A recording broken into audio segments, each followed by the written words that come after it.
So, everyone, it is so great to be here. Thank you so much, PractiTest, for having me here. I am honored to be part of this event. I love all of my PractiTest events that I go to, and I get to be speaking at so many of them. And you guys are gracious to me, and you've helped me be where I am today because of it. So, um, and you want me to kick right into it, get started? I say start with introducing who you are for the people who Okay. are not familiar yet. Okay. Well, I am Mike Lyles. I am the head of IT and PMO at Maxwell Leadership. Um, the um, the company is founded by John C. Maxwell. I've been in IT for a long, long time. Some of you weren't born. I know that. It was 1993. I've been speaking since 2011. I've got a book that's called The Drive-Through is Not Always Faster. It was a lot of fun. It was released right before COVID, and then there was no drive-throughs. It was the only way, so the book didn't do well there. But yeah, I'm a certified coach with Maxwell Leadership. That's where I got connected with them, and then less than a year later, I become their head of IT, and now I'm doing IT and PMO for them. So I'm a coach, a speaker. I love leadership principles, and I've been doing this for a very long time. All right, are we ready now? Just on time. Perfect All time. right, perfect. So I had planned to say this slide. We're not going to talk about it a lot, but since I had that extra time to share it with you, I'm glad to share it. Thank you so much for letting me tell a little bit about me. But honestly, today it's about you, and it's about all of you today. And I want you to take something away from this. Hopefully that'll change your life in 30 minutes or less. I have 32 years of experience to share with you in 30 minutes. So we're going to go really fast, but we're going to go efficient so that it's not so fast that you're like, I don't remember a thing he said. But let's talk about everyone has a story. And you have a story, whether you know it or not, because everybody does. But I want you to think right now about a personal story where you've influenced a group of people or you've helped somebody to accomplish something when it wasn't your job to do it. And if you think about it that way, that is influence, and that is your way of influencing other people and being an influence, whether it's in your organization, whether it's in your personal life, your family, your community, or wherever. And today we're going to talk about how that you do that and how you can influence people, even if you're not a manager.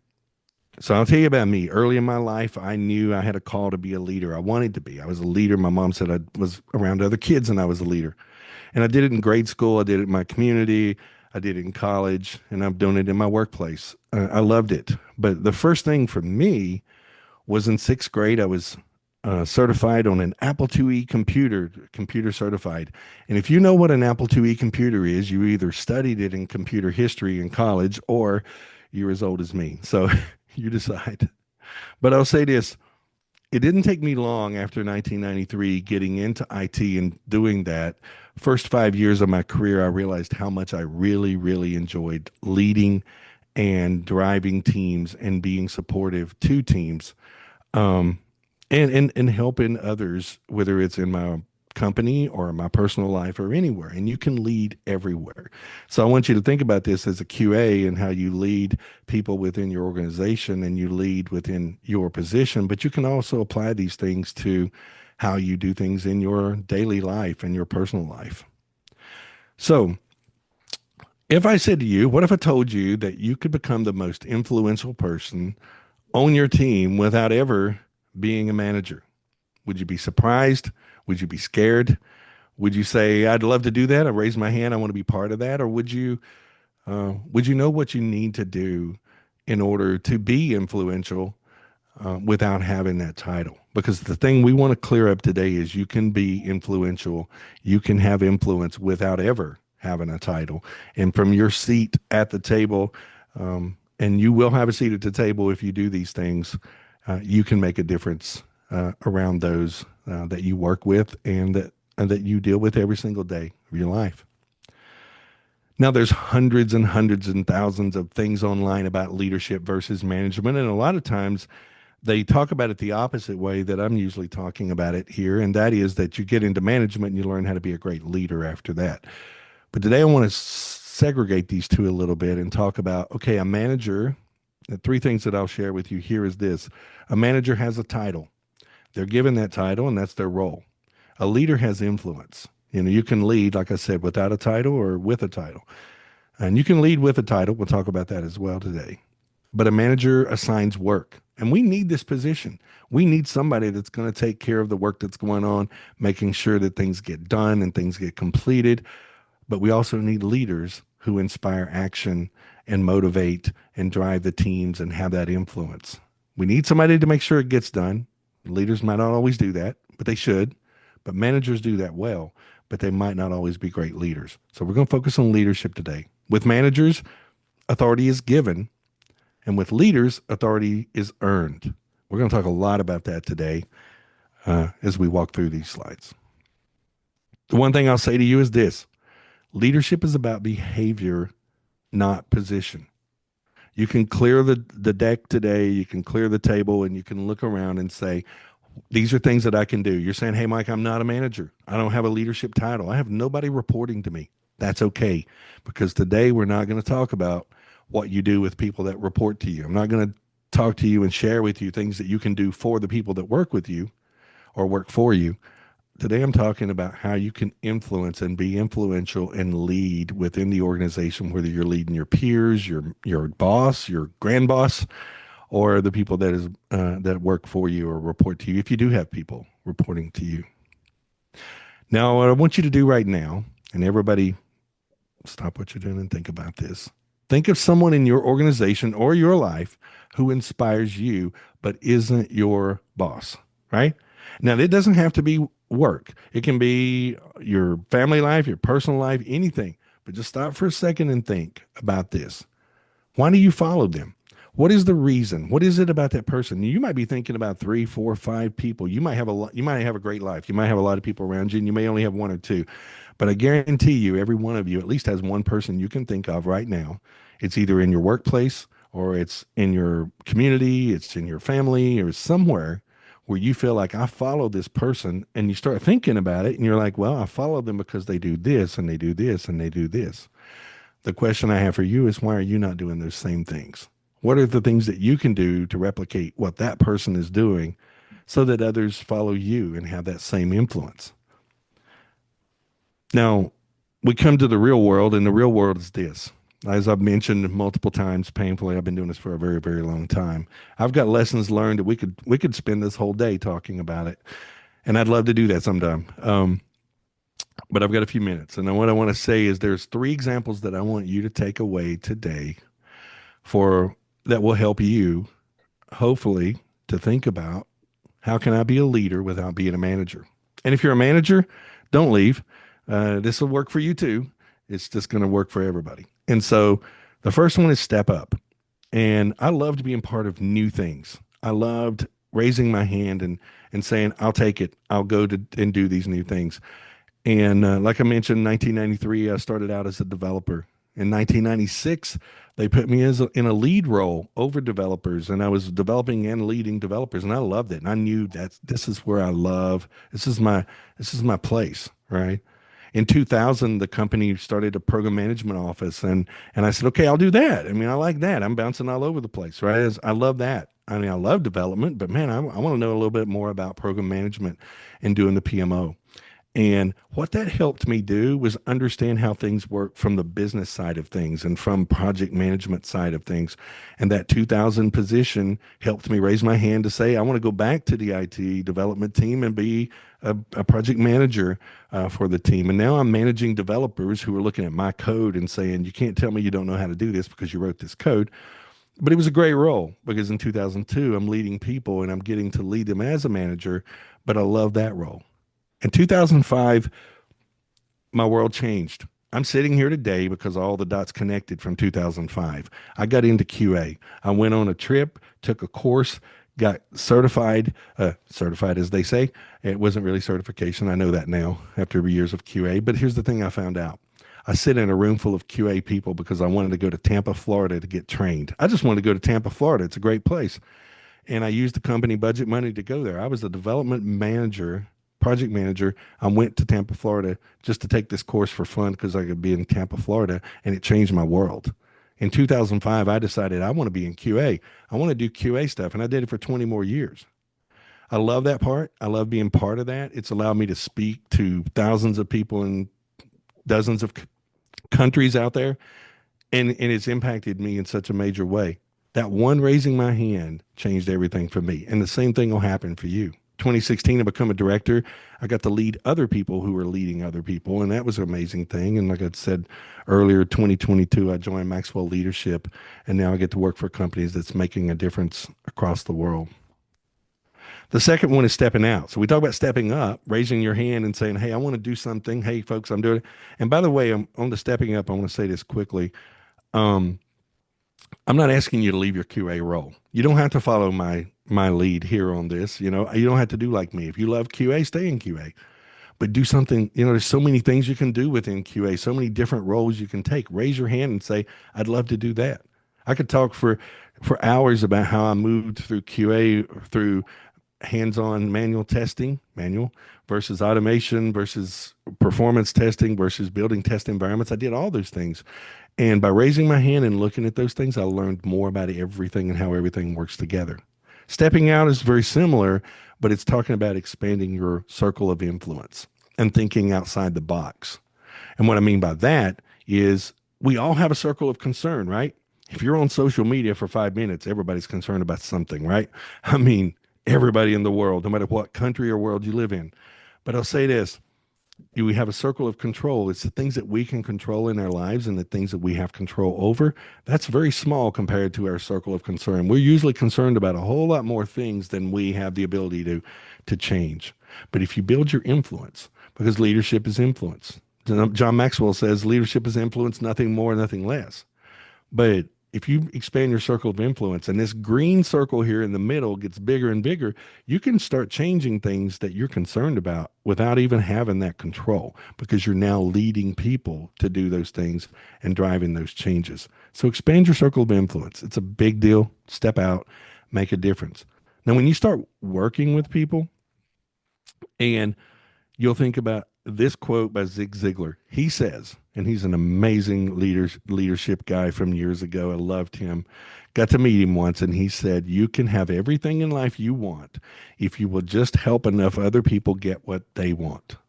If you're hearing this phrase for the first time, you're welcome. I just shared with you his most popular quote. If you're hearing it again, remember it and let it sink in because I'm saying this is not about being selfish. This is not the old statement, if you rub my back, I'll rub yours. If you do this for me, I'll do this for you. This is not about exchanging favors for each other at work or getting stuff done. This is about if you with an open heart and an influential heart and being a leader help enough people and you drive change in your organization, your personal life, your community, your world, you're going to see that return to you in the same manner. He was a great guy. Zig was amazing. So the last one is called It's Not About You. And what I love about It's Not About You is there's a book by Rick Warren. It's called The Purpose Driven Life. And Rick's first 4 words of that book is It's Not About You. And what I love about that book, among many things that that book shares with people, is that what are you doing today that are you working for a goal for something that's bigger than you? And I love working with people who are such great leaders that they're working on things that are bigger than them. I'm no longer just here and I check in every morning and I do my QA work and I finish my QA work and I go home at the end of the day and everything's done. I'm actually getting up every day and I'm excited about what I'm doing. I love what I'm doing. And when I finish my job, I feel an accomplishment. That's how you should feel. You ask yourself what makes you smile. What makes you feel accomplished? What are you doing that is more than just management titles, promotions, paychecks, things like that?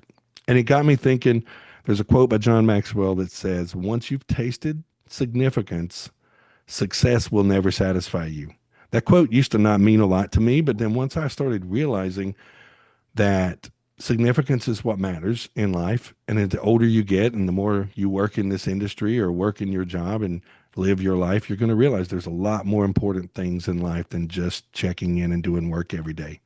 And you can find ways within your work to lead people, to influence people, to change the world around you without making it such a boring daily task of 9 to 5. You're saying to me, Mike, hey, I got to pay the bills. I do have to work and this is important. Okay, that's great. But success comes automatically if you focus on significance. You'll find that if you're somebody that's out there trying to make a difference, trying to help other people, trying to do something to make a difference in your community, your work, your world, that success will automatically come and you don't have to fight for it. Start with significance. That's my suggestion. So today I want to share with you 3 things that you can do to lead without a title. Number 1, you need to become a quality evangelist. Now, when you see this sign, you're going to see a quote by a guy named Jerry Weinberg. If you're in QA and you don't know who Jerry Weinberg was, please look him up. Man, he's got some amazing books. When he was alive, he was such an amazing author, QA person. And one of his quotes that really stood out to me and changed the way I present things and the way I talk with people every day is quality is value to some person who matters. And what I loved about that with Jerry was this. It made me think that to be successful, we have to understand how everyone defines quality within our organization. Now, you're looking at these green boxes. I'm not saying that this is the absolute perfect answer for each of these groups. I'm just giving you examples because the way you see quality today from your seat may be different than the salesperson or the developer or the end user or the program manager or the executives. And if you take nothing from my presentation, and I hope you take a lot, but if you take nothing from my presentation today, I need you to let this resonate with you clearly. You must know how your various stakeholders perceive and define quality. And when you talk to them and when you're working with them, you got to speak that language. So when you're talking to executives, you're not going to talk about, I found 10 bugs and we found 15 failures. That's not what you do. That is what you do. That's great. You're doing a great job. Thank you for that. But there's executives who want to hear, wow, we've helped you do this and we've saved this much money and we've got this much sales growth and we've got these new customers coming in. And because we fixed this and we did this, you're going to see profitability up through the roof. Your PMO wants to hear, I got this done a little bit early for you. And so you got to learn how to speak that language. That's influence. And that's how you influence others within your organization. Number 2, is be a problem solver. One of my best bosses taught me to not only find problems, but to be part of the solution, right? So we have this ingrained in us, right? When you become a tester, one of the things you probably figured out was, hey, I'm pretty good at this. I want to do this for a living. I'd like to be a tester forever.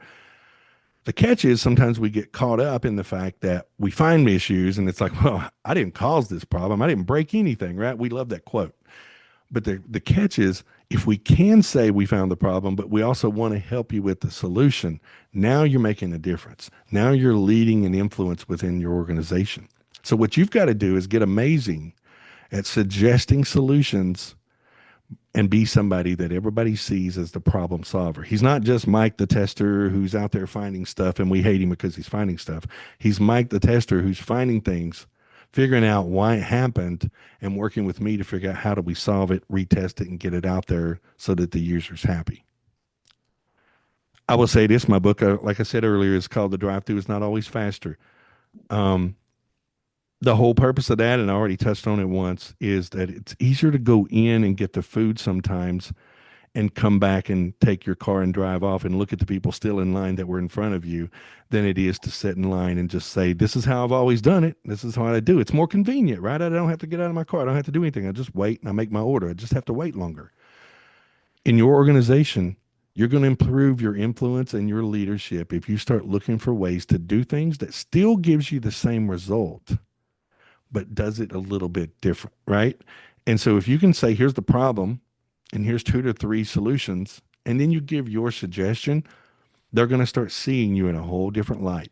People are going to want to work with you because they're going to say, bring Mike over here because I know he's the one that's going to find it. He's not just going to find the bug and the failures and the problems that we're having. He's going to actually suggest to us what he thinks we can do because he's a player. He's a problem solver with us. Number 3 is become a master of the house. Now, if you're a theater person and you've seen Les Mis, you're probably singing that song, right? Master of the house. I know I'll stop singing because I'm not good at that. But I know you're singing it in your head right now, so it's fun. That's why I put this in here this way. You want to be the master of the house. And when you think about what Malcolm Gladwell said, he had this great idea in one of his books that says it takes 10,000 hours of dedicated practice to achieve mastery in your area. Now, that seems like a very big number. 10,000 hours is a long time, right? But when you start breaking it down and you say, I'm just going to do 8 hours a day, 5 days a week, I'm going to do 44 weeks a year, I'm going to have 8 weeks off, right? But if I do this 5.5 years, I'll be a master of something. What you don't want to do is get 30 years into your career and look back and say, I never mastered anything. I never did anything good with what I'm doing. You can do it every 5 years and you can just keep mastering different things and learning how you do it. And so, what are you focusing on today? Don't just tell yourself this is just a job because it isn't just a job. You can make a difference in how you're doing QA. You can make a difference in your company, and you can become somebody who everybody looks at as the master of the house. And you're somebody who's so good at what you do, they're going to ask you to do more to help them. You're not going to get more work. You might get more pay, but you're going to get more influence within your organization by reaching out and learning new areas. Now, hopefully, you know who this gentleman is. As a Maxwell Leadership Certified Coach, Speaker, Trainer, and as recently in 2022 becoming the head of their IT and PMO, I would be remiss if I didn't give you some advice from the greatest mentors of my life, the founder of the company that I work for, John Maxwell. You probably heard of him, I'm sure. You probably know who he is, so I don't need to introduce him, but I'm going to still tell you a little bit about him.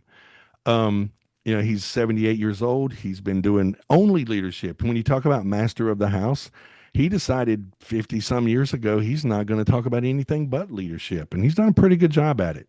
He's written over 100 books. He's sold over 40 million copies. He's a pretty big deal.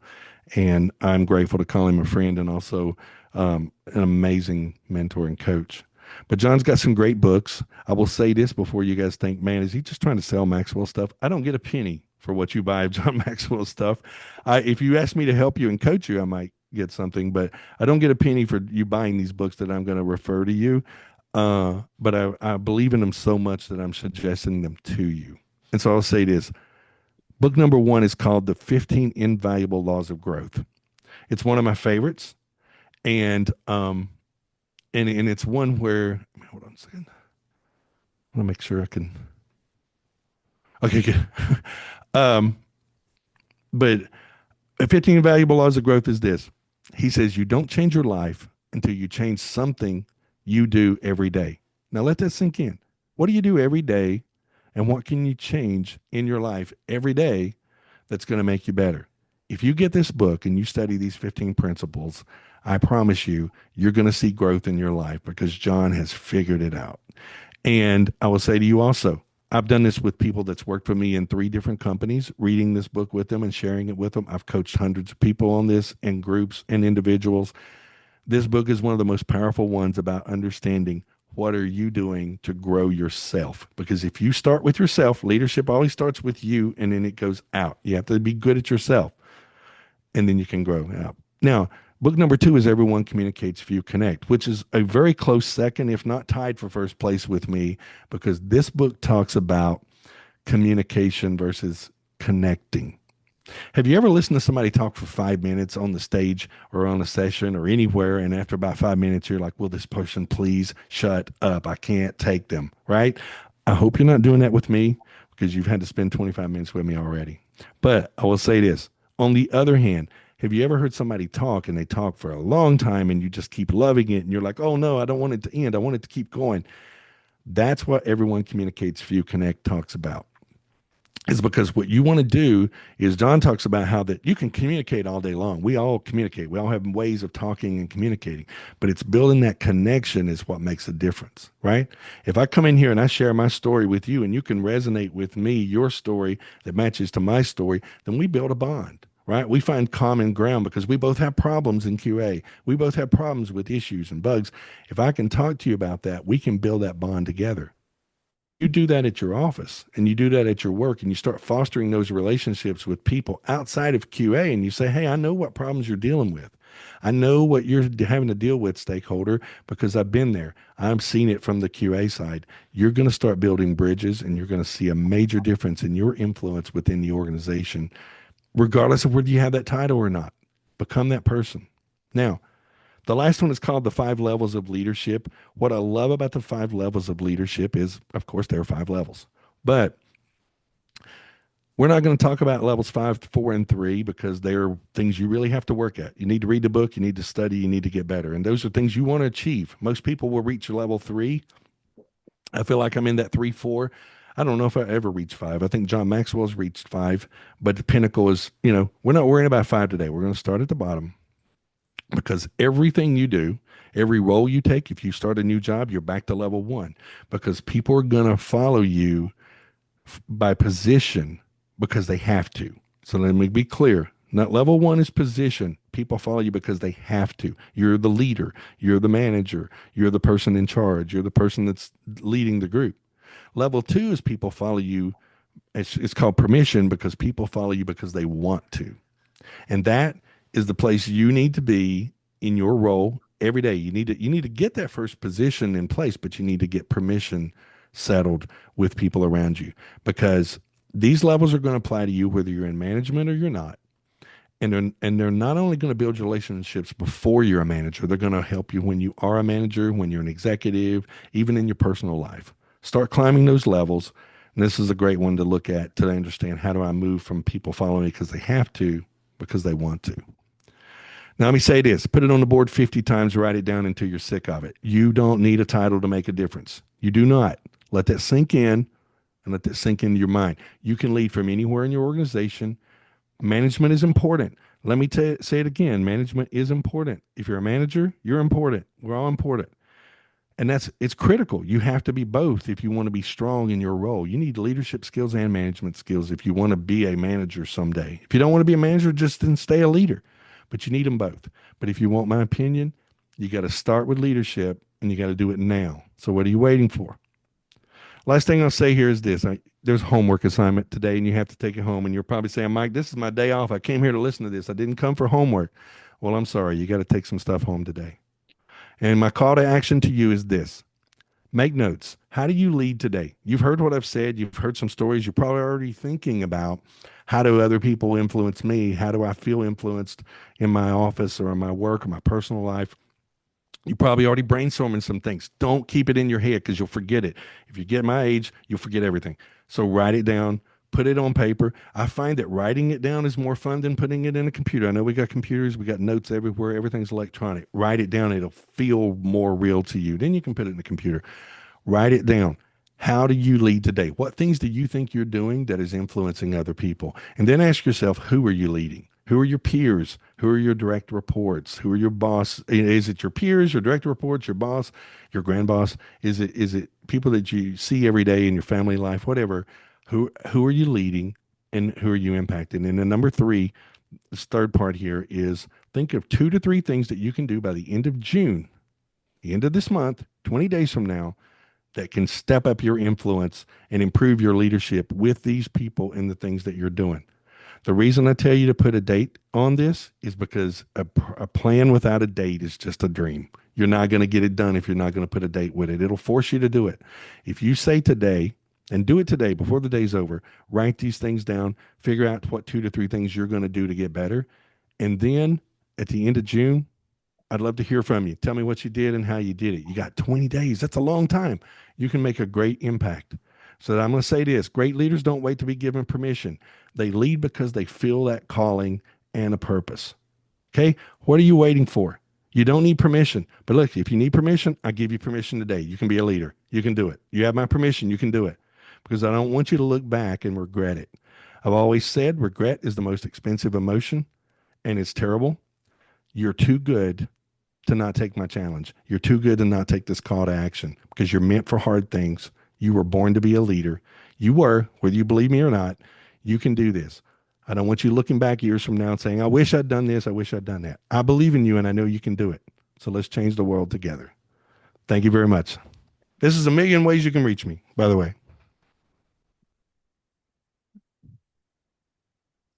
I'm taking a breath. I have to say, Mike, that despite this is not the first time that I'm hearing your talks, but it's still I find that something moves and it's reinforcing each and every time to make a change. And I think this is, I'm so grateful that you came for this session. I think this is really important in the movement that you're trying to make. I think that, as you mentioned, one of the first elements in being treated or being or receiving respect is the internal understanding that you deserve it. Yeah. Even if you're not titled it the right way, even if connecting to Lisa's session from just the session previous to you, even if your title is not respected well yet by other people, it's Yes. about sometimes the inner calling that helps getting this leadership, this respect. And before I let people into a quick quiz and the break, I do have a question that I Okay. don't understand the third step. You said you were stuck in step number 3 on the 5 pillars. And I understand you talked about the first step, the second step, but I do want a short explanation about step number 3, if I may ask. Oh, yes, absolutely. So, once you've got people's permission and once people follow you because they want to, you then start moving into production, which says here that people follow you because what you've done, right? So it's a beautiful thing because when you start influencing people and making a difference, people stop just following you because of they like you and they give you permission to lead them. They start following you because they say, he does great things, right? He's the guy I want to be around every time. This is a leader that I feel is getting things done, right? And we talked to a little bit earlier about be that person that's a problem solver and gets things done. And then you bump into 4 when you start saying, I'm not only doing getting things done for me, I'm helping my team get things done. So I'm now a people production guy. And people are going to follow you because man, if I work for Mike, I know I'm going to get this opportunity. He's going to give me this opportunity. He's going to empower me and give me that opportunity to do that work. So that's a great question. I love the 5 levels. Here's the small catch. If you change jobs, you will immediately go down a level or more. Most people start right back at 1 because when you start that new job, people are like, hey, he's the new boss. I don't know anything about him. You're I down to will level 1. argue that yes and no. You start from the bottom, but your muscles are shaped to jump in Oh, between. yes. That is so true. That is so true. I love that statement because it is so much easier to go back up after you've been up there than it is to start moving up. That's a great